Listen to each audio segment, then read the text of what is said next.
Hello students, फोनोन्स institute के YouTube channel में आपका स्वागत है। आज की वीडियो में मैं डिस्कस करूंगा यूकेपीएससी लेक्चरर फिजिक्स 2018 के क्वेश्चंस का detail solution. In previous video I am discussing about question number 30 till question 31। ठीक है, now in this video we start from question 32। This is seventh part. Question is that in Young's experiment, light of wavelength 6000 angstrom is used to produce fringe of width। ठीक है, हमको beta दे रखा है, fringe width the distance between constructive bright और dark fringes के बीच की distance को हम क्या बोलते हैं, फ्रिंज विड्थ बोलते हैं। मिलीमीटर में हमको given at a distance of 2.5 metre. If the whole apparatus is dipped in a liquid of refractive index mu 1.6, then fringe width will be new fringe width हमको बतानी है। ठीक है, तो ये क्वेश्चन जेई में भी आ चुका है, इसी तरीके का सेम डिजिट्स है। ठीक है, और लेक्चरर में भी पूछा गया है, फिर से 2024 में भी इसको पूछने के पूरे चांसेस हैं, क्योंकि अच्छा कॉन्सेप्ट है। देखो होता क्या है, जब भी हम क्या करते हैं वाईडीएससी ऑपरेटर्स को हम क्या करते हैं, किसी लिक्विड में अगर हम क्या करते हैं डिप करते हैं, तो जो न्यू फ्रिंज विड्थ होती है वो डिक्रीज होती है म्यू टाइम्स। एंड जो कभी वेवलेंथ पूछे तो वेवलेंथ भी क्या होता है, म्यू टाइम्स क्या हो जाता है, डिक्रीज हो जाता है। तो अभी हमसे बीटा पूछा गया है, तो बीटा इक्वल टू क्या होता है, और beta equal to lambda D by D होता है। लेमडा डी बाई डी, ये beta equal to lambda D by D. ठीक है, ये फ्रिंज विड्थ का क्या है, हमारे पास फॉर्मूला है। Clear now. बीटा बीटा हमको इस क्वेश्चन में हमें बीटा निकालने की तो जरूरत है नहीं। इस क्वेश्चन में हमको क्या डायरेक्ट बीटा गिवन है 0.8 mm। तो 0.8 mm अपॉन जो रिफ्रैक्टिव इंडेक्स है हमको कितना गिवन है, यहाँ पर refractive index given in this question 1.6। ठीक है, तो 1.6, तो ये क्या हो जाएगा, ये हो जाएगा 1/2। दैट मीन्स जो न्यू फ्रिंज विड्थ होगा वो 0.5 mm हो जाएगा।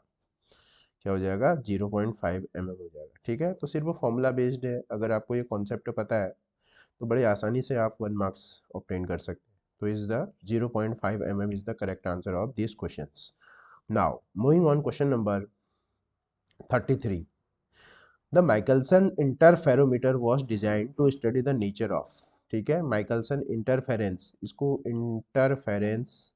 इंटरफेरेंस को के लिए हमको इसको फाइंड आउट किया गया था। इसको माइकलसन एंड मोरले ने बनाया था। उनने बताया कि जो साउंड, जो भी वेव है, लाइट है, उसको प्रोपोगेट करने के लिए एक मीडियम की रिक्वायरमेंट पड़ती है। इसीलिए इन दोनों ने जो लाइट को है एज अ लॉन्गिट्यूडनल में रखा गया था। बट आफ्टर जब एक्सपेरिमेंट के जो रिजल्ट आए थे वो तो नेगेटिव रिजल्ट आए थे। तो ये स्टडी फेल हो गया कि जो लाइट है उसको किसी मीडियम के रिक्वायरमेंट नहीं होती है, तो इसीलिए लाइट को ट्रांसवर्स नेचर में रखा गया। ठीक है, तो माइकलसन एंड मोल्ले ने बताया था, माइकलसन ने बताया था कि लाइट को प्रोपोगेट होने के लिए उन्होंने एक इमेजिनरी मीडियम को कंसिडर किया था, जिसको हम क्या बोलते हैं, ईथर बोलते थे। क्या बोलते थे, ईथर बोलते हैं। तो 33 का क्या हो जाएगा, C is the correct answer of this question. Now moving question number 34। Which of the following phenomenon to suggest may transverse nature. ठीक है, ये क्वेश्चन एलटी में पूछा गया है। ठीक, ट्रांसवर्स नेचर रिफ्लेक्शन ने कुछ रिफ्लेक्शन ने हमको नहीं बताया। ठीक है, पोलराइजेशन। ठीक है, पोलराइजेशन ने हमको ये बताया, क्योंकि जो इंटरफेरेंस और डिफ्रैक्शन है इन्होंने हमको बताया कि कहाँ पर ब्राइट और कहाँ पर क्या बनेगा, डार्क बनेगा। ठीक है, बट पोलराइजेशन ने हमको क्या बताया, नेचर ऑफ वेव को प्रूव करके दिखाया, नेचर ऑफ वेव। और इनके अकॉर्डिंग जो वेव का नेचर था वो कैसा था, ट्रांसवर्स। कैसा नेचर है, ट्रांसवर्स नेचर है। ठीक है, तो पोलराइजेशन इज द इवेंट। ठीक है ना, पोलराइजेशन ने हमको बताया कि जो वेव होती है, लाइट वेव होती है, वो कैसे नेचर का होता है, कैसे ट्रांसवर्स नेचर का होता है। तो B is the correct answer of this question. Clear now. Question number 35।